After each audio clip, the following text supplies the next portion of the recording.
On today's episode of Let's Talk Music, I'm excited to introduce two young visionaries who are helping shape the future of India's music landscape. Prarthana Sen and Vishruti Bindal are the founders of Neon Culture, an innovative music consultancy that's not just supporting emerging talent, but actively challenging the status quo in how we think about and experience in the music. They've come together to create the Deccan Alt Music Conference, a platform that promises to elevate alternative voices, spark fresh conversations, and ignite meaningful industry change. It's a pleasure to have them both here to shed light on their journey, their insights, and the incredible potential they see in India's evolving musical ecosystem. Welcome to Let's Talk Music, Prarthana and Vishruti. This episode was a long time coming, so I'm very thrilled that we are finally doing this. I think we have a lot to talk about. Thank you for having us here, Sandhya. We're so excited to be here. I'm a big fan of the podcast. Yeah. Yay. Honestly, we just listen to the episodes and we're like, oh, someday we'll be on it. Look at us now. We manifested our Woohoo! dreams. Yay. I know, but I think more than more than anything else, I think there's the fact that it's so exciting is that we have so much in common in terms of like what we feel about the industry and the fact that we have also like been lucky to work together. So I feel like today we're going to be like exploring a lot of things, and I think one of the main reasons that I also wanted to speak to you guys was about DAMC and Mhm. the kind of potential it has to do so much for the industry.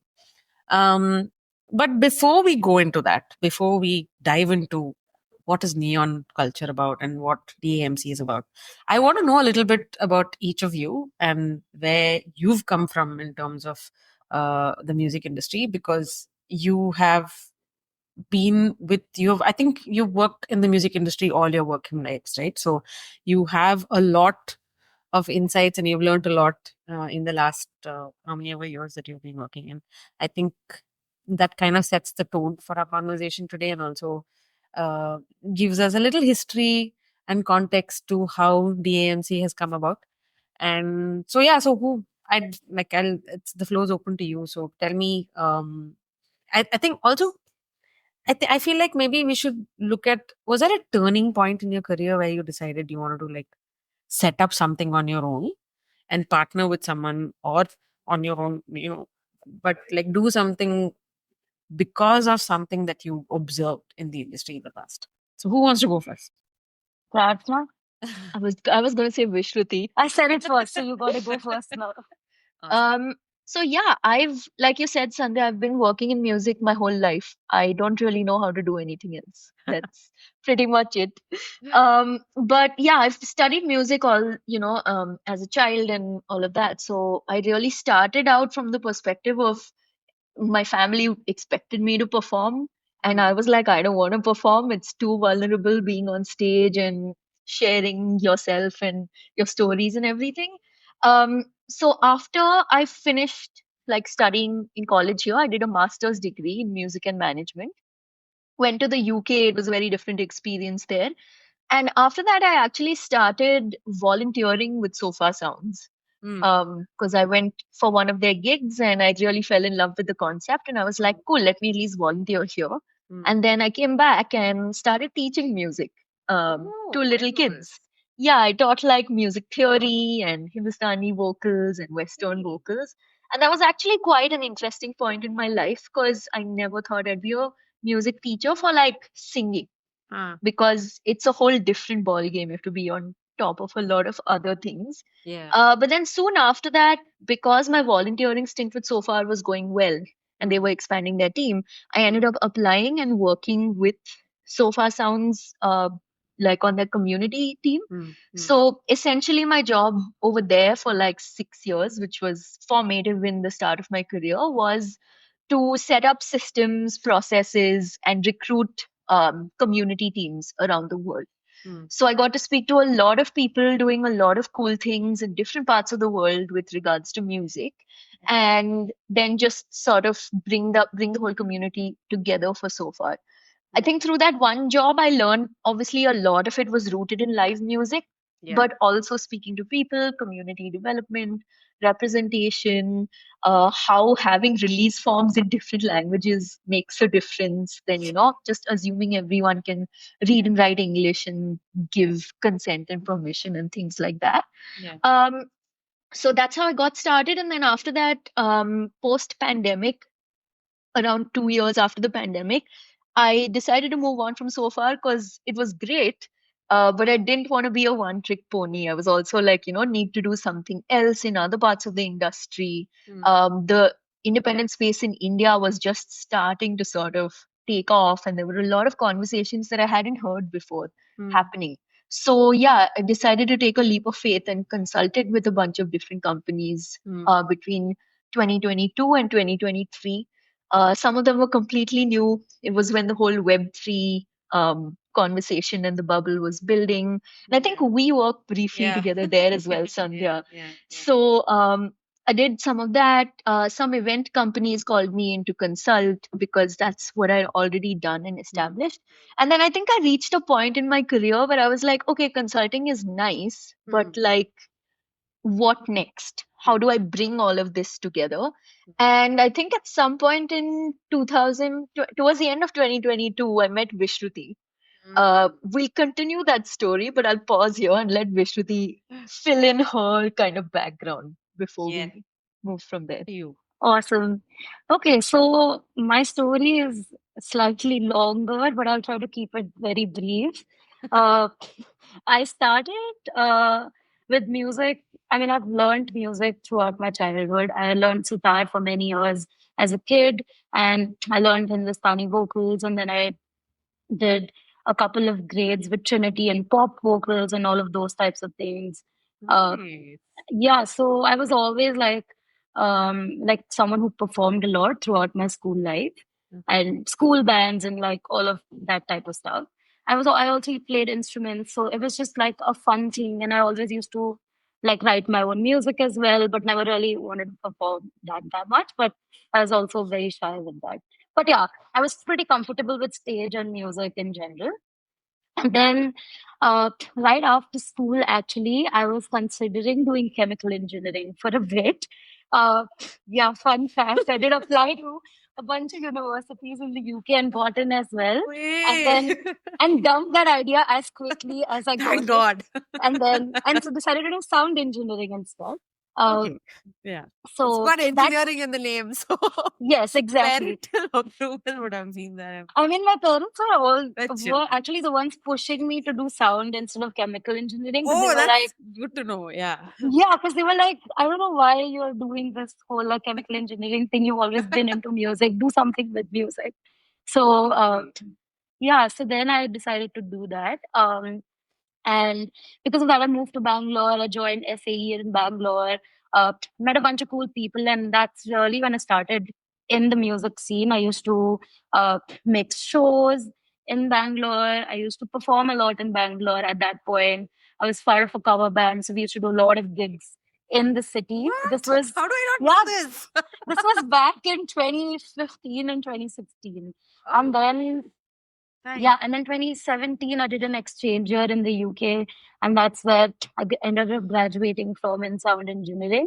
Hmm. And after that, I moved to Thailand for a bit to apprentice there as a assistant recording engineer at a full scale recording studio. So we used to record a lot of orchestral sessions, and I was just dying with no life or sleep, just Oh my running God. around in marathons in the studio. But it was a great experience for sure. Uh, but throughout a lot of these sound engineering experiences, I faced a lot of inherent sexism and racism and those type of things. And studio environment in 2017 at least was definitely not friendly for women. Hmm. So this is something I always wanted to kind of challenge. But at that point, I have to say I was quite drained with Hmm. all of that coming to me at once. And I decided to just quit sound engineering for once and all. At that point, I used to remotely do things in India still. So I used to run House Concert Foundation with Manu Matthew from Delhi. I set up their Bangalore and Bombay chapter before I moved out of India. And I also used to manage this duo called Beard of Harmony from Bangalore. Yeah, yeah. And 2017 is when the first conversations of Bangalore venues shutting down happened again after 2008 and 2010 kind of scene. And they were quite like worried because there was not a lot of gigs happening in the scene. So we decided to just get out of Bangalore for a change. And I sent a bunch of cold emails to any venue I could find in India and outside of India. And we put together a pan Asia tour for them. So we toured Nepal, India, and Sri Lanka. And we made a shit ton of money doing that.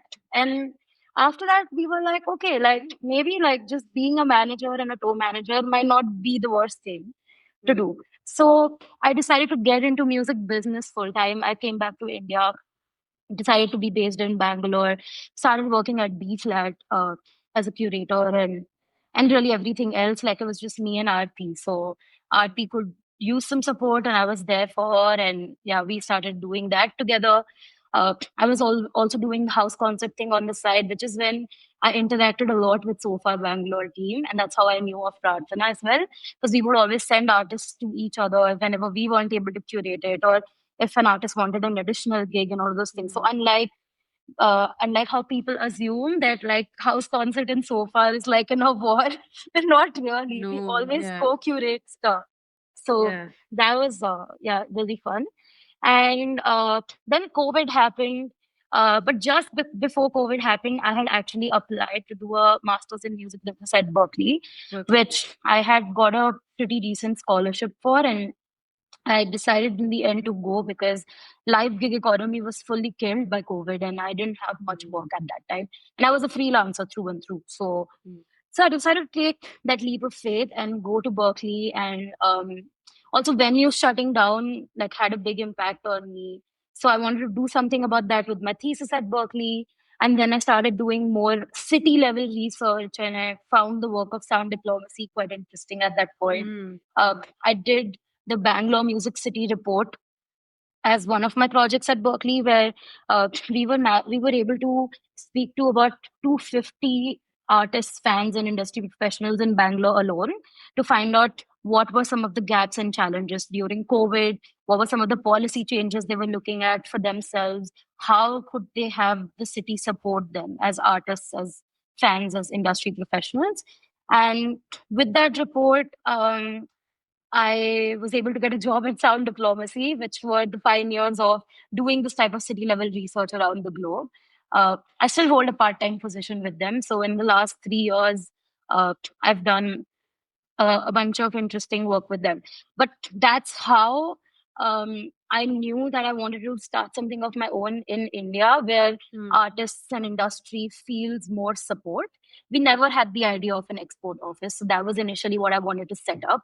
But I have to tell you, every man in Bombay told me it's not going to work out. Every man. Every man in Bombay told me it's not going to work out. I like that the emphasis on that. Yeah.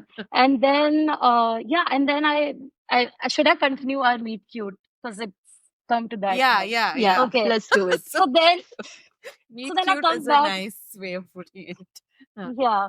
So then I come back to Bangalore in 2022. I hit up Prarthana because it's like a meeting long overdue. We've never met in our lives, but Yeah, we've we just spoken virtually. exchanged a bunch of emails. Yeah, and like spoken virtually once or twice as well, but nothing beyond that really. So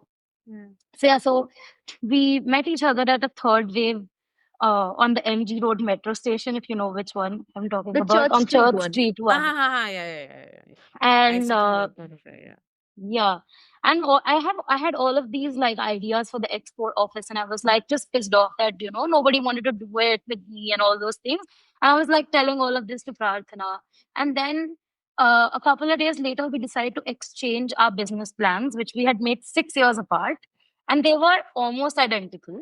And I just knew walking out of that meeting that I have to convince her to start this with me. So this is meant to be. I know. And then a couple of weeks later, I call her. And what are the odds that the day I call her is the day she has left her last consulting gig? Prarthana should continue from here. Yeah, Oh, so like wow. I said, at that point, in my career, I was like, I need to start something, but I don't know if I can or want to do it alone. Because also something that works for both of us, which I guess we'll touch on shortly, is the partnership and like the exchange of ideas. And the day Vishruti called me was actually the day I called like the last person I was consulting with, saying, "Hey, I'm giving my notice. It's going to be 2 weeks from now." And I didn't know what I was going to do next, but I was going to figure it out. So then she called me and I was like, "Okay, this is it. It's time to take the plunge now or never." Yeah. Um, Weirdly enough, because Vishruti said we met at the third wave, Sandhya, you were working there on that day. I remember. You were downstairs on a call, and we were like, "Oh, we shouldn't disturb her, but isn't that Sandhya?" And so we like walked Oh out of the shit! shop. Yes, Do you Was this remember? in that's 22? Yeah, yeah, 22 Oh. November. Yeah, I had just left twice then. Yeah. yeah, Wow, what are the odds? Oh, I didn't know yeah, this. So cute. Yeah, Okay, huh. yeah. So I think like turning points for both of us, there wasn't like, for me at least, there wasn't a defining turning point. It was just generally knowing that uh, I worked in a company that was headquartered outside India for a long time. And it always felt like, okay, this is good work, but when do I get to jump in to my scene, to the place that, I call my home and the industry I've grown up in? I think also like there's this whole divide between mature music markets and emerging music markets, right? So for the longest time, India's like this enigmatic music industry. Everyone's like, oh, it's so exotic. Yeah. What are we going to do? But I think now, finally, the conversations are becoming a lot more centered around not just finding this place exotic and exciting, but actually like a place that's pushing cultural boundaries, pushing the global narrative of what music can be. Even the fact that there's so many languages in this country and English is as much Indian as it is of any other part of the world. Yeah. And we have so many music scenes coexisting side by side. So I think we both met and started talking about a lot of this. Also, generally being frustrated with how things are set a certain way. And anyone who comes and questions that status quo or the norms or the standards of operating are discouraged, not so much because of a place of concern or like looking out for them, but just because, Inconvenient. yeah, why are these people coming and like messing up the way we do things? We don't need an export Especially when office. they're women, right? Yeah, yeah. So yeah, a little bit of that's definitely filled into that um, I don't know, just sheer frustration. And then when yeah, we started talking, exchanged our business plans and kind of encouraged each other's ideas, it just all came together beautifully where we were like, let's just take a chance and do it. Nothing to yeah. lose. Just to highlight, I forgot the turning point question, the narration of the story, but for me, the biggest turning point was actually B flat shutting down because of terrible policy making in Bangalore.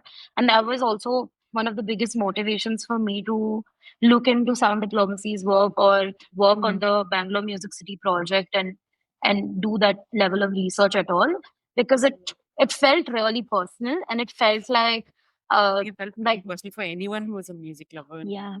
Yeah, and it was like nobody is actually like coming together to solve this as a team, and everyone's kind of like in their silos, and Mm, and people are not feeling like we're part of the same industry. So then something Mm. needs to change at a very grassroots level for this feeling to emerge. mm, Yeah. correct. So, I mean, I think like everything you've mentioned so far, obviously a lot of this has happened in the last like 10 years, right? So, and also like the industry itself has changed so much in the last 10 years. Because, I mean, for us as the Indian music industry, historically, we've always had that we've been the stepchild of the film industry. The Yeah. Indian music industry has been like a subset of the Indian film industry. But I think, especially post COVID, there were a lot of eyeballs on the indie scene. And it's no longer, I wouldn't really call it a scene anymore. I mean, that was the biggest concern. I remember having this conversation even I think with Amit itself, with Bugsney, and he was just like, he said, yeah, but the indie scene is an indie scene. We're not really, we've not really grown beyond. But I feel like now we have. And like with the kind of attention we've got just in the last 18 months, including with like, I mean, Mankind is not technically an independent artist anymore, but I'm saying the fact that the Indian English speaking artist or the English artist, right? Like that I feel there's so much that is happening and there's so much that has changed. The fact that you guys are riding the first wave and you're like, and how? I think it's a great place to be in. So, which kind of brings me to my next question, right? Like with neon culture, yeah, I mean, if I had to like very briefly sum it up, yeah, you're a music business consultancy. But if you had to break it down and tell people what is it that you do and what is it, it's because I feel like this, it's kind of like a melting pot of a lot of things, right? Because of the kind of experiences each of you also bring to the table, and you've done everything almost between the two of you. You've done almost everything that happens behind the scenes. Like, because when we think, when a layman thinks about the music industry, they're just thinking, oh, singer, music director, and that's pretty much it. No one's really thinking about the actual business that goes on behind all of this. And between the two of you, you've pretty much done it all. So how are you bringing that together and in neon culture, and what is it that you guys actually do, and who is your um, clientele, so to speak? And I feel like, based on your insights and observations of the music industry, is there something that you have been in the last 1 year plus that you have been running neon culture? Is there anything that you feel any project that that you're working on or have worked on without reaching any confidentiality, of course, that you feel has actually, like, touched upon that part of your values? Yeah, I can start by breaking down what Yeah, it is that we do, what we aim to do, and then I'm sure Vishruti will fill in all the gaps because at this point we have a shared brain. Like we think of the same thing. um, yeah, I mean, thanks for phrasing it like that, Sandhya. When you say, music's always been the stepchild of the film industry, that's the starting point for a lot of us who've come to work in this space. Um, I think we're never gonna lose music scenes entirely in this country, but I feel like we're getting better at music scenes and the music industry coexisting side by side. And it's important to make that distinction because I think at Neon, our main goal was okay, the music scene is all these creative, cool people who are putting out great art and commenting on, social norms and things like that.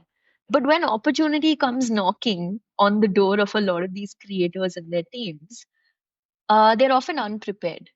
They lose out on like 6 months of royalty because they haven't signed up with any PRO till now. Or, they'll not be able to have their song placed in like a visual project because they don't understand who owns what rights, or at some point someone signed away moral rights to somebody entirely and their art is being used in a way that they don't agree with at all. So I think we started from a place of we need everyone to be prepared for whatever opportunity comes at whatever time. So that's why the capacity building goal came from. And not just for artists, there's this whole narrative that, okay, artists are only creative people who don't understand the business side of things. It's actually across the board. There's many people who work on artist support teams and stuff like that who are brilliant at social media strategy and things, but no one's thinking of how is this entire business operation set up? How do I protect IP? How do we make sure none of this stuff gets taken out of context? So capacity building comes from that part where we want to really help people who are currently in the music industry get prepared for the right opportunities and the next generation to come in much stronger and much better and much more well equipped with the knowledge that we've kind of had to scramble our way to put together. So, putting together useful guides, we have like an artist release template that anyone who signs up to our Substack can download for free. It's basic, but it helps you get started if you're an artist or a manager doing release number one, to understand what's the different things, arranging your metadata, having a social media calendar, having a calculator for expenses and things coming in. So, number one is capacity building. Number two is education. a lot of the information around music and especially music business comes from a very Western standpoint. We understand the music industry with case studies of, the Taylor Swifts and the Beatles of the world. And the case studies here are very film centric. So we also want to create like a repository of tools and resources that are contextualized in an Indian way. And people understand journeys in that way. And we're starting to see some of these case studies emerge in today's world. So being able to break it down, make observations, be able to share that through workshops.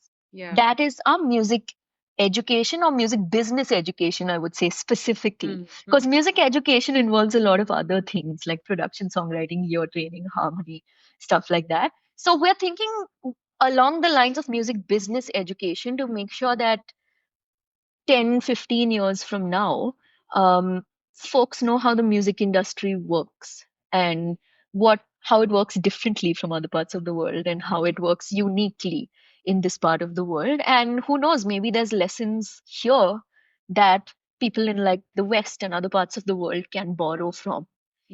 Because a lot of the work here is so scrappy, it's so like DIY, and there's got to be something to learn from that. We don't have established systems and things yet, although it's getting there. So that's, I think, like overall what Neon does. I think Vishruti can speak a little more to like the profile of our clientele and the kind of projects we do, which push these boundaries, because overall these themes are quite broad. A lot of things can fit under it. Yeah. So basically, with capacity building and education, we're focusing on building more products along those lines, which is where our conference kind of comes in, Deccan Alternative Music Conference. The idea behind it was to have both capacity building, uh, which is why we don't do panels, but we lean towards education forward sessions, and also education in the sense we try and bring mid-career professionals to educate younger generation of artists and artist teams, etc. And we also do it through like online workshops and those types of things. But in terms of our services, we are currently focused on two kind of broad services. There's creative services where we offer music curation, music supervision. And then there is more like business consulting, where we consult on a way like various types of things. We've worked as A&Rs for a US label that was interested in expanding their Indian catalog. We helped a bunch of producers sign with this label and make passive income on the side. We also consulted with a PRO trying to build their awareness about their organization in India, and through that we did a lot of rights awareness workshops and one-on-one sessions with artists and their teams, and we were able to uh, sign up, I would say, close to 100 authors, about 40 to 50 at the conference itself, and then as an extension of and then about 50 more after the conference in the couple of months that we work with them. And apart from that, we're also, we're always looking to work with music businesses outside of India, looking to set up in India, or and companies in India where we could help with product development or innovation and research and market research, those types of things. So that's the kind of work we do at Neon. And those are some of the clients that we can't name, but can tell you a little bit about the work we've done with them. Some of them I already know, so I'm just gonna like, that's my secret flex. But cool. I mean, but I feel this. I mean, that's a lot. You guys are doing a lot, right? So and this is, I'm like, I feel like when you, it kind of also reflects in the name of the conference that you guys are building. When you're talking about alternative work, how do you design that?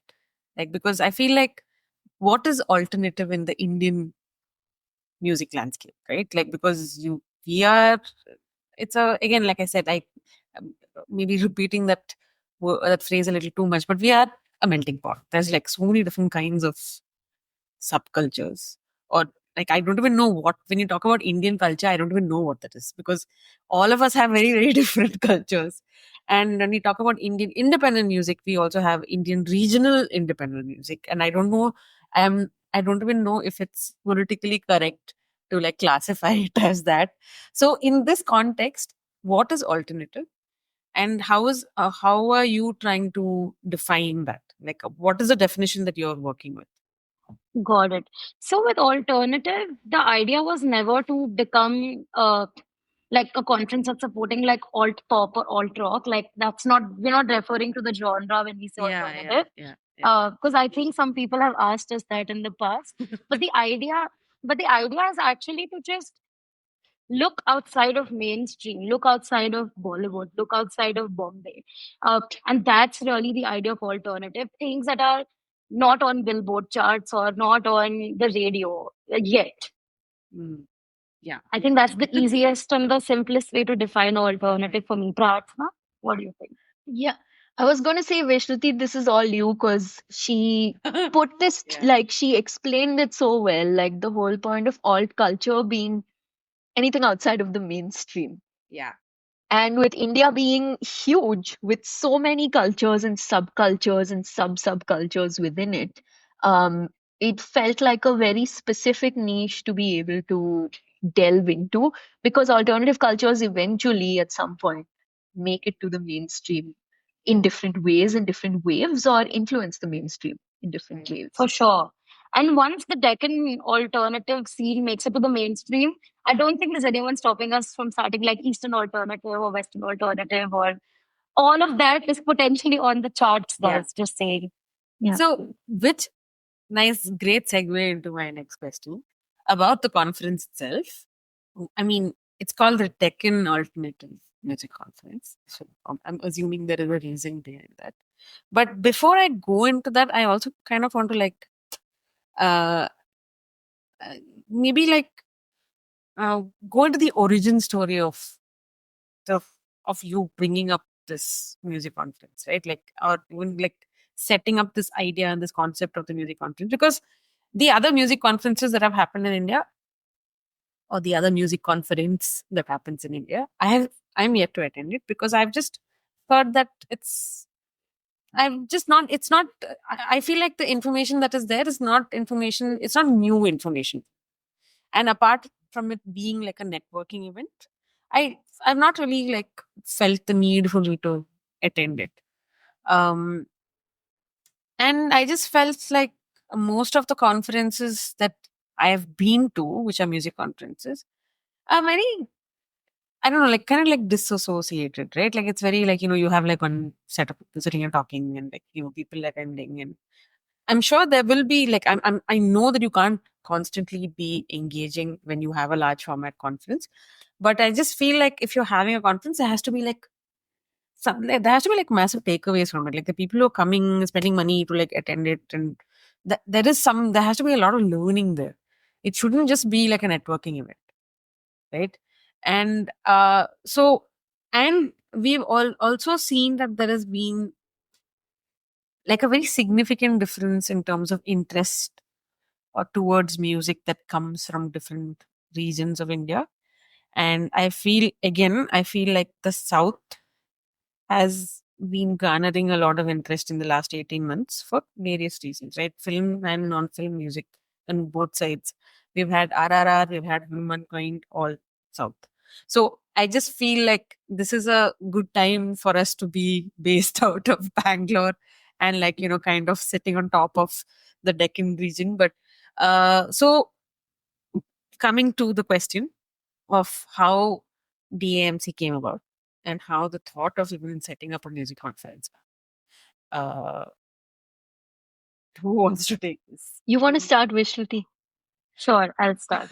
So, so the idea of starting BAMC was super simple. We wanted to have an a conference that is ours, like from our scene, that caters to like the stakeholders we work with every day. And we also kind of understood very quickly that just going to like a conference that happens in our city year after year after year feels a bit saturated because you have the same kind of people, same kind of profiles, same kind of conversations around the same scene. And doing that year after year can feel a little bit tiresome. And And it's like after a point, it's like, okay, I'm really just going there to network, like you said. Uh, but with us, what we wanted to build was something that's small, first of all, that doesn't feel overwhelming, a boutique conference that's traveling because, I mean, we're from Bangalore, which is why Deccan, but also we wanted to make sure that we are able to explore the full breadth and length and the everything of this region. So travel, and the goal is that if we travel to, let's say, 10 cities in 10 years, we can build a solid network of cities where companies, stakeholders, people are interacting with each other. There are touring networks coming out of it, there are new businesses coming out of it, there are new labels coming out of it, there are new ways of working coming out of it. There are people from different parts of the country but also world exploring this region with us year after year. And it just cannot feel like stagnant or boring because you're literally in a new city with us every year, right? So that was the idea of doing Deccan Alternative Music Conference. And I feel like you kind of answered the question about what is a Deccan connection, right? Like, is it because you want to limit it to this region and you don't want it to be, or like what?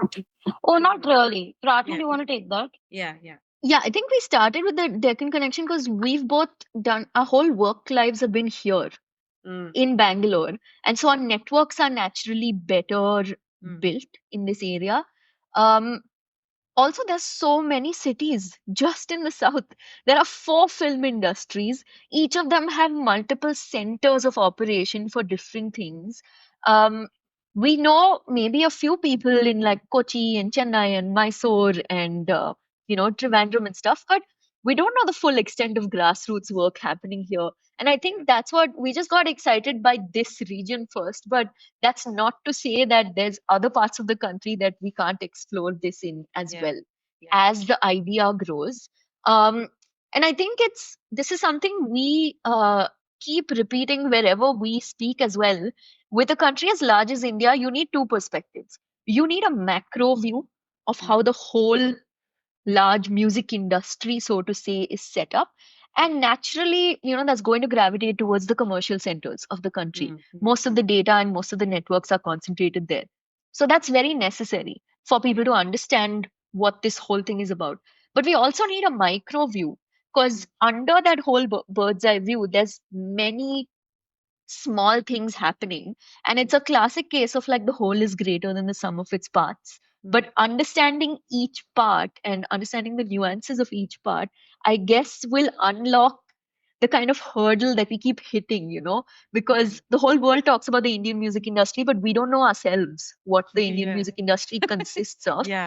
And it's in our best interest. And when I say our, I mean stakeholders in the music industry, music adjacent industries, media, culture, all of this, to really make a strong case for our music industry because it's going to unlock a whole lot of trade potential, economic potential, social potential. So we need to understand city by city what's going on and scene by scene because every scene works differently with its relationships and networks. So true. So I mean, like your next, as in basically your second edition is your first edition was in Bangalore and your second edition is happening in Kochi. Was there any reason to do Kochi in 2025 or was it a couple of reasons? One was that we had a couple of people attend from Kochi in the Bangalore edition, which was quite positive as a way of, okay, which city should we head to next? We also had someone in our team from Kochi who also works there quite extensively. So we already felt like we have an extension of the team in Kochi to make things happen locally. And the final thing was also that Kochi is also like a city that is a melting pot of art and culture. And there's just way too much happening in Kochi right now, whether it's like new up and coming festivals, just like Sofar doing super well in Kochi. The live music scene is doing super well. A lot of labels coming out of Kochi, a lot of hip hop acts coming out of Kochi, a lot of, things. And then obviously it's also the center for Biennale and art and all of those other things. And it's just, I feel like an exciting city to head to next. I mean, our goal is to head to all cities eventually, but it felt like Kochi would be a good second edition. Great. I'm really looking forward. I'm very excited about it. Um, Nice. okay, so I know you wanted to do something different with DMC, right? Like it's not you've not wanted it to be, and even like from based on the first edition, it wasn't like the standard format. So is there any one specific session that happened in the first edition, or a couple of them, whichever ones, actually each of you pick one, which you thought was like a standout and which kind of represents what you really had in mind with DAMC and which you're hoping to like replicate in the upcoming editions too. Pratna, you wanna go? Sure. Um, there were a lot of standout sessions.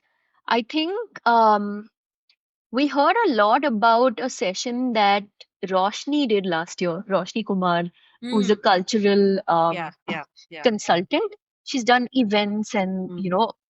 whole IPs and stuff and thought it out. So she ran a session on what it takes to put a live event together. And it wasn't so much, here, follow this checklist and your event will be successful. She more like broke down what are the main components. And events are essentially one of the first things anyone working behind the scenes in music tries to put together. Or, a lot of artists try to put their own gigs together. And events have a lot of moving parts, which require you to have different Right. skills. So a lot of the attendee profile of that session was a good mix of artists, managers, students, seasoned professionals, all of who came out saying we learned something new in this session. Mm. So I think that was one session that like stood out. I got to sit in for like 10 minutes of that session because obviously conference we don't get to see anything fully. Yeah. But yeah, that was presented in a very interesting way and it was a workshop. So people were actually writing down things like, here's an idea I have. This is how much budget I can put towards it. This is how much I can fund. This is how much I Yeah. can get from other people. These are the blockers. These are the successes, things like that. So I think that was one standout session which taught us that like live being a key sector of the independent music industry, um, people need to learn the skills of Mm. doing that. And when someone presents it so well and does a hands-on like, here, these are the steps you need to put together. Your event may not be successful, but by the time you do this 5, 9, 10 times, you'll be more confident of your ability in pulling things Yeah. off and making Yeah. it there. So I thought that was really well done. Also, like we got to really speak to all the speakers. So, finding out what Roshni does, how amazing she is at her job and everything she's done so far was also very cool for Yeah. me. Yeah. Yeah. Vishruti, what about you? For me, I also have a workshop that stood up, but actually, what I want to highlight is another session that was like an all day event at the conference, which was that we basically had a quiet room built into the conference for people who just I not for everyone, because conferences are overwhelming as fuck. I don't know if I'm allowed to say that, but you need like some time and space sometimes to just like do nothing, or just like Take a sigh. breath. Yeah. Yeah, yeah. So, so we had a very cute quiet corner at DAMC this year, last edition. We curated a bookshelf with uh, comics and Bangalore authors. We had like couches for people to sit and relax on, and we actually had a Fulbright scholar from US come down and present this instrument they had built using an old PlayStation that they upcycled, which was for people with disabilities, and they built it for kids with disabilities in Uttarakhand for an NGO, and they were able to. Yeah, and they were able to demonstrate it so people could come in and put headphones on and check out from the conference and just play around and make music. And there was a visualizer, so it was really fun. And I think that was like the highlight for me at the conference. That sounds incredible and sounds very different from other conferences, which is just about like your snacks and conference rooms, and that's pretty much it, right? Okay, so I think um another thing which I mean, at least my grouse with music conferences has always been that the topics are super repetitive, right? Like, and for the lack of a better phrase, I think echo chambers. You kind of talk about the same things over and over. And there's no real outcome from like any of those discussions. And I know, since you've already spoken about how you want to move away from the panel format and you're actually doing workshops, um, is that, how are you planning this? How are you structuring your topics or the kind of discussions that you want to have? What is your like? I mean, do you have like um some kind of mm, goal in mind when you're structuring those workshops and saying that, okay, we like this to lead to conversations around, I don't know, better payouts, or enforcing like uh better payment terms for like artists performing at live events, or I don't know, like even secure now, given NH7's latest debacle, which is really really upsetting. How do you, like, addressing those kind of issues? Those are all very very policy infrastructure related uh points of view, right? Like, are those the kind of people that you're planning to bring on board to have these conversations, who can actually make an impact? So what is it that you have in mind, especially with DAMC, to kind of uh, you know help enable these conversations? Um, I think starting out, the topics that we decide to have the sessions on is built on feedback loops that we have at Neon, because we run workshops every month virtually.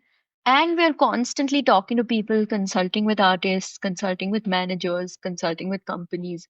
So we kind of note down or almost, collect feedback at the end of every session that gives us the top thing that everyone wants to talk about.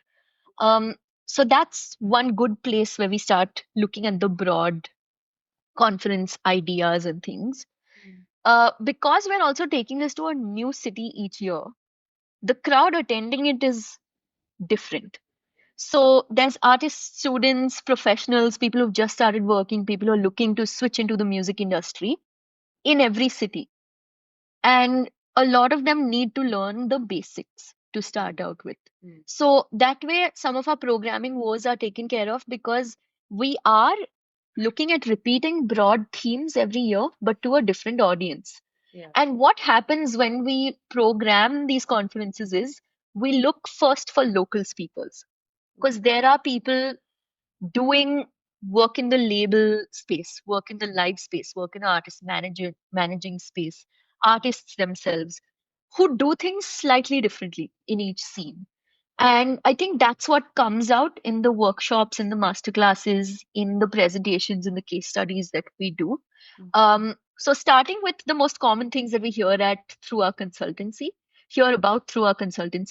and building that into a local context is, I guess, our curation bent.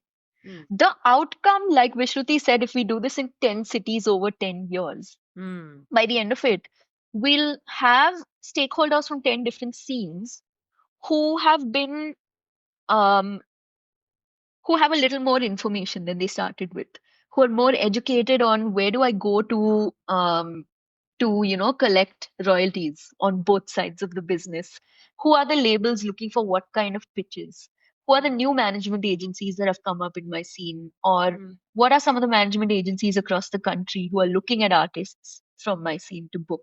So we want to have like these groups of, I don't know if this is politically correct, can't call them Illuminati, but like, enlightened folks in the music industry who then do the good work of like spreading the knowledge they've got that year within their circles, within their networks, within their communities. So it's almost like a ripple effect goal that we are looking to achieve. The other cool thing is this will just be the second edition, so it's really proof of concept for the traveling thing. But a number of people who attended our Bangalore edition came from Kochi, but people who are based in Bangalore are also coming to Kochi. So it'll start that inter-scene dialogue where you're sort of connected, but you don't really know who you can reach out to if an artist says, I want to do a series of shows in Kochi. Can you put me in touch with someone? After this conference and the people you speak to and the people you network with, you'll know for sure that, okay, I know these three people. Yeah. I'll send you their information, speak to them, go ahead and do it, make it happen. So I think that's how we structure the overall curation of it. Um, Outcomes, Vishruti, do you want to fill in the any gaps you think I missed? Any key Sure. things? I guess to highlight, Sandhya, just to add to what Pratna said, this year specifically, we really needed to go with a theme to also organize our programming more. Because I have to say, first edition was really all about us fangirling over us being able to do a conference and putting together all the things we wanted to see at the conference, really, and Yeah. making it happen with the support of our Yeah. friends. That I have to be honest, that was, That's a big deal. I mean, yeah. and congratulations on actually pulling it off Thank you. and actually doing second edition. So that's a big deal. Thank you. So that was edition one. And edition two was like, okay, now we're professionals. This is our second edition. So we got to have a team. We got to have like proper programming. Like we can't like do this in a very rushed manner like we did in the first edition. So our theme for this year is looking inward and looking outward. The idea behind this theme is that there are two sides that we are looking to capacity build and educate. One is looking inward, where people are going to use that sort of the programming to build their own skill set, whether it's foundations in music business, whether it's learning about their own artist identity, their own branding, their own um, um, kind of like A&R, and all of those things. So looking inward in their journey, in their context, whether it's through business, whether it's through creativity. So even like production or like songwriting or any of those types of workshops, all of those come under looking inward. Looking outward is how artists and their teams are then going to engage with things outside of their immediate circle, whether it's export uh, outside in the region, whether it's export in the country, whether it's export internationally. How do you approach that? How do you approach fan engagement? How do you approach marketing? So that's the looking outward theme. And that's how we've kind of built our, even networking is looking outward, connecting with stakeholders outside of your immediate circle, right? So that's kind of how we kept our programming in check. That, okay, like, do we have way too much looking inward? Do we have way too much looking outward? The ideal place to be is that we have enough of both. So that's how we did this year's programming. I was just going to say the outcomes will hopefully be that artists will have looked inward a lot more and also would have built outward connections more at the end of the conference. Yeah. But I feel all of this, I mean, and like you said, it keeps, if you're consistent with this, like the more you do this, the bigger the impact is, right? But it's just that whole fact that you've been consistent with having this conference every single year. And it might have had X number in edition one, it might have 2x in edition two, and it keeps growing. And that means you have that many more people talking about it and absorbing from the discussions they've had at the conference, the people that they've met at the conference. So yeah, I mean, look at you guys, like changing the world one conference at a time, right? And that actually which brings me to my other question about the conference, which is more in terms of um are you looking forward to like highlighting or bringing forward these undiscovered artists, because you do have a showcase? And I know, like since you mentioned in edition one, unfortunately I couldn't make it, but I would have. I'm hoping to compensate for it in edition two. Um, the instrument that you mentioned that was displayed by the person, the Fulbright scholar, right? Do you have? And that's fascinating, right? You don't get to uh, see conferences doing stuff like that. That is alternative stuff. And what is it that you are, without maybe giving away in surprise? Is there something that you're looking forward to in 2025, which is, like, I think, which you are really taken in by and you are personally excited about in the conference? And like, I mean, and connect connected to that question was also like, um, how do you plan to like? I mean, I feel like having more of such alt talent or like business ideas being prominent or being spoken about, it also signals a certain direction in which we are headed as an industry, right? Because I feel um, that way, I feel like the Deccan music industry is a little more experimental. But this is not really a question more than an observation, but I just want to know what you guys think about it. And is it something which I'm just imagining, or like, is there something that you feel is do you resonate with this as well? Vishruti, will you break down the showcase Yeah, theme for yeah. the whole like thing for us? Because this is like her brainchild. I'm like, yes, let's do it. As Do soon it. as she like spoke about the whole idea last year. Yeah. So, to give you a little bit more context about the showcase, I was actually working with Midem a couple of years ago, where I helped run the talent exporter program and was fully inspired by it. I should just say that. The idea really was that in Midem, we were looking at exporting global talent to a global audience, but we don't have that at a regional or a local level in India at all. Like showcases are not really so much of a thing. Of course, now people are doing the first ever showcases every year. But the idea behind doing a showcase is not just putting artists on stage, putting people in front of them and hoping something will happen. We want it to be more meaningful. So we build a whole virtual program leading up to the actual showcase, which doubles up as an evening event to the conference, where we curate talent buyers from all parts of the industry. So there are publishers, there are label reps, there are music supervisors, there are sync agents, and promoters and live promoters, all kinds of people from a global perspective. To give you context, we had someone from Primavera, someone who booked South by Southwest last year, attending this virtual talent buyer program. The idea the idea there is that artists are helped in building and developing a solid pitch, which is about 4 or 5 minutes long. Me and Prarthana sit with each and every single artist and understand what their ethos is, how they should position themselves, how they can be more export ready, and then they get to pitch to these talent buyers one on one, and in the hope that even if they don't get opportunities now, they've made that connection and they have gotten feedback to how they can move forward in their career and from a global perspective. And then the actual showcase, we're hoping that we have a lot more Indian stakeholders watching them live and hopefully taking them outside of their own city. So Yeah. that's the idea for our showcase and talent buy program.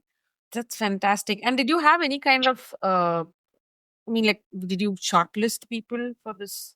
Yeah, we run it through a call for applications and have like a whole jury system to shortlist artists. And yeah, that's kind of how we've been running it. And we just closed our applications for this yesterday, actually.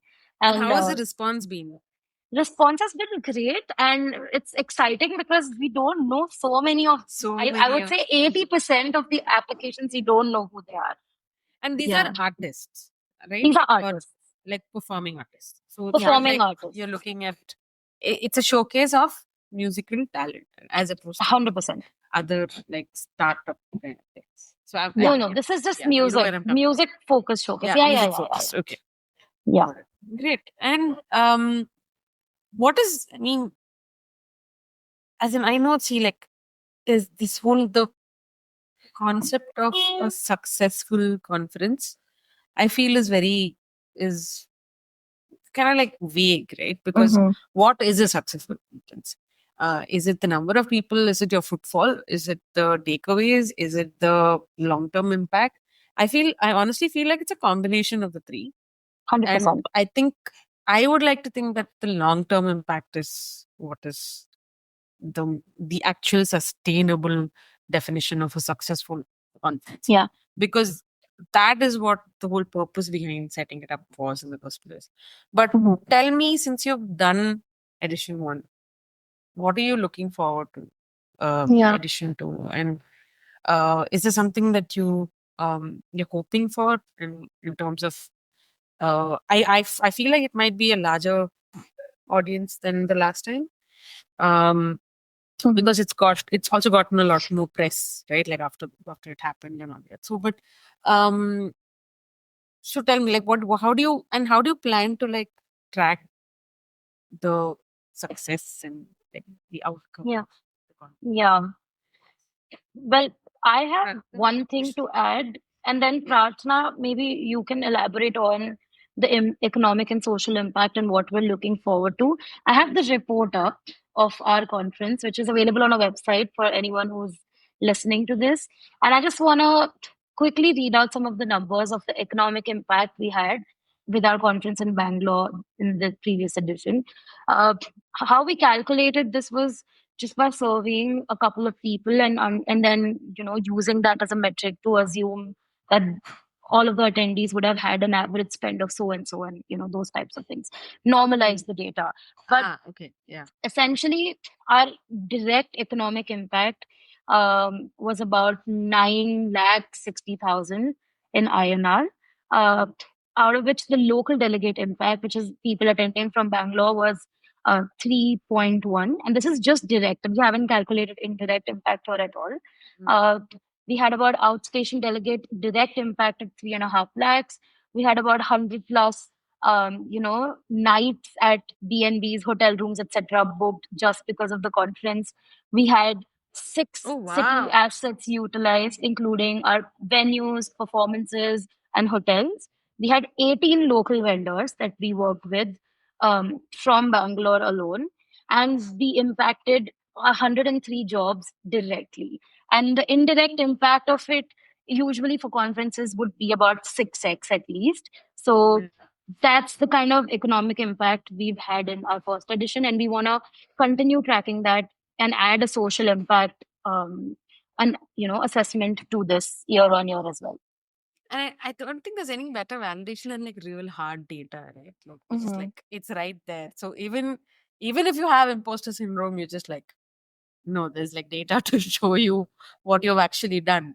So yeah. Prarthana, Yeah. tell me what. I think the economic impact really helped us put things into perspective, and we definitely want to keep doing this and improving on how we track indirect impact as well.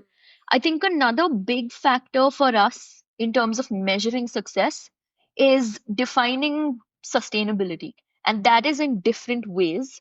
Yeah. So whenever you mention the term sustainability, the first thing that comes to your mind is, oh, uh, generate less trash, make it less wasteful, which obviously is core to our event. We've been to way too many festivals and conferences and stuff where like the amount of plastic bottles overflowing out of a bin is overwhelming. So first of all, environmental sustainability, right from year one, and we have a really good team to support us, like Mohini, who runs our communications, she thought of like physical branding in a way that we can use the materials every year. We built these like metal frames for physical branding over here that we're now going to like get a tempo, load it up, and take it to Kochi. Yeah, and continue to use it. So as much reusable, sustainable material as possible. And we're also lucky that way because many cities in the Deccan region are very particular about waste segregation, waste Yeah. generation. And I feel Yeah, like Kerala is quite very, very forward thinking in that way. So definitely environmental sustainability. But I think another thing that gets missed in the equation often is financial sustainability. So many of these events are out of reach, unaffordable, cannot be paid for. So we also wanted to come up with pricing that's sustainable for us. Like, we'll make back the money we invest, but it shouldn't be something that's out of reach. So the normal conference price that we set for like a general entry season pass is 3,000 rupees for 2 days. But for students and artists, it's halved, like just a little bit more than half, because a lot of students will not be able to afford that much for 2 days, plus going to a city, staying there, and everything. And artists already suffer so much with like economic repercussions of just the nature of their job. So financial sustainability is another thing. And then we also want to keep our conference itself as equitable and as accessible as possible. We're definitely not perfect. We're not going to hit all the check boxes to begin with. But we start by asking any people who buy tickets, do you have any special access needs? If they do, we'll do our best to kind of support that. And if not, we'll communicate with them and say that, hey, we can't provide this sort of access at this moment. But can we, we'll try and figure out a virtual alternative or have them be part of sessions in a different way and things like that. And then I guess a huge indicator of success for us is our programming itself. We want the programming to be representative. It needs to look like the world we live in. And this again, we're very inspired by Measure of Music, which Christine runs every year. And she uses this term. She says it's majority minority programming, which I think is the perfect way to put it. We want majority of our programming to be minority representation. So as far as possible, even if we know people doing really good work, we'll write to them, whoever are like supporters who are like men in our circles. We'll write to them and say, hey, we really like your work, but can you nominate like a female or a non-binary colleague who can represent your company on our stage? Because that sort of representation matters. The more you see folks across gender minorities, across demographic groups, across socioeconomic groups, the more you feel like, oh, I see myself there, I could get there someday. So I think these are all indicators of success for us outside of the conventional footfall, ticket sales, social media indicators, which are very important as well, but not, I wouldn't say it contributes to everything that we measure as success. I mean, yeah, I think it's fantastic because I think it kind of resonates with your core values, right? Like with what you found in your own culture and the core values which kind of like creep into like DAMC as a result. Great. I'm really, really excited about this. And I'm just like, I'm so happy that I get to be a part of it as well. So, and the fact that it's in Kochi and like there's so much happening with the Kochi music scene and, both film and non-film. So I'm hoping that a lot more people are, aware of this and sign up to attend the conference. And is there a virtual option as well? Like, can you attend this virtually as well, or is it only? The virtual part of the programming is only for the showcase, for the artists who are doing the pitching sessions. But yeah, not this year. No, okay. And okay, which brings me to my last question. As founders of Neon Culture and of Decanoid Music Conference, what, like I know it's not very cliche, but what's your what are your hopes for it, right? Like I feel like you have kind of spoken about it, but if you had to manifest something for DAMC, for Neon Culture, what would it be? Now since we're going into the new year as well, maybe we can end on that note. Who wants to go? Vishruti, do you want to take this? Sure. And followed by Prarthana? Sure. I think, yeah, I'm just going to say, since we're talking about manifesting, I'd really like us to, be able to like find a really sweet spot with building this conference where uh, we can find a way to keep it accessible financially while raising enough funds to stay sustainable. Because truth be told, it is very hard to run a boutique conference of this scale and this niche in India. And yeah, I definitely think that funding opportunities opening up for us and for this conference will do us really well in the next coming editions for sure. I think that's my hope for DAMC. Yeah, I think it's very similar to that. It's to find a way to keep this going year on year without having to offload the cost burden onto tickets. Because the people who are attending the conference and those who need this sort of event the most, we don't want them to have to pay like a huge amount for it. Neither should they have to, because this is a whole, like, again, it's benefiting the whole industry. So it'll take some time to get the message across and speak to other industry stakeholders who do have financial resources we may not have at the moment to be able to support us once they know the proof of concept exists. That, every city that you go to, you'll build this strong network, you'll understand the inner workings and go from there. I think that's definitely like one goal. The other thing I'm really hoping, because it's Kerala, is I hope it doesn't rain. Oh yeah. That's No, but I think no, sorry, Feb, I think we should be. yeah. Let's But with climate change, you never know. yeah, let's not jinx it. I was like, it can get a little hot, but I'm hoping it won't rain. But Yeah. yeah, those are like very real hopes, right? Like, please do not rain on my parade, literally. I think, Sandhya, I just want to add one more thing which we haven't spoken about in the question so far is the actual conference venues that we've been able to, Actually, I have. wanted to like end with Okay, that cool, in the cool, sense cool. like, where are you going to be having it? Because it's a really special space from what I've heard. And I think, was there a reason for you to choose that spot? Go ahead. Yeah, so I think we have to start at last year's venue, which was Bangalore Creative Circle. Yeah, which is also like a fascinating place. Yeah, it's absolutely like, it's like a mad scientist lab. You walk in there, everything is like upcycled. There's that huge Yeah, seahorse that hanging from seahorse. the Yeah, ceiling. yeah. They have great food in the cafe. So, yeah, we were kind of really fortunate to have that as a starting point. And even the team there, like, so supportive, immediately got the ethos, immediately understood what it's all about. So from there, we were like, we have to look for like it has to be at the same level, Same if not a level or level better. up Yeah, from yeah. there. Yeah. And even, with like the conference space is a very important thing Mm. because it can dictate to a certain degree the formality or relaxed nature of the event. So if we went with like a convention center or a hotel, as a lot of B2B business conferences have, it immediately changes how relaxed people feel walking in. So we wanted people as soon as they walk into a venue to feel relaxed, to feel that they belong here, that they can approach anyone and not be shut down or not be told something snarky. So we kind of went looking, we hunted around Kochi, looked at a couple of places.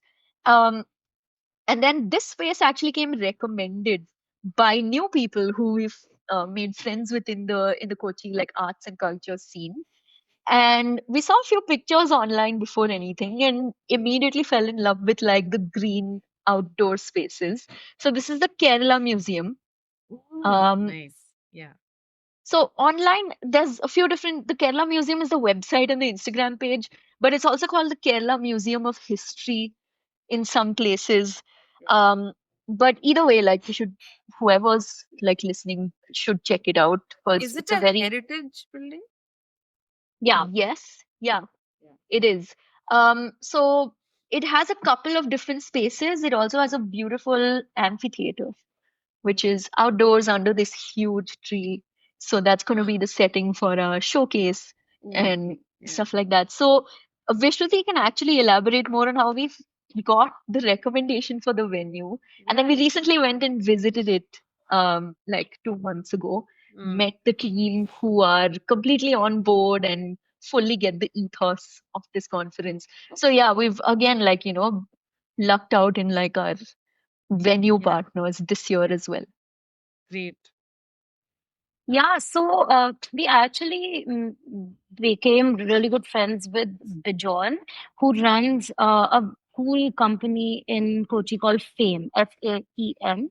And the idea behind this company is to do film, art, entertainment, music.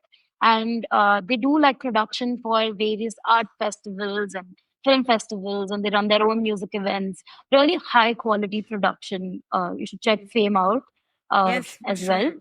Definitely And checking them.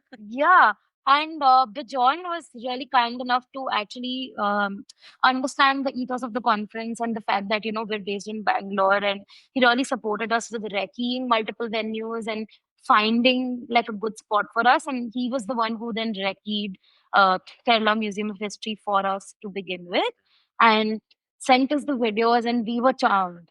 Yeah. So To say we the least. to say the least.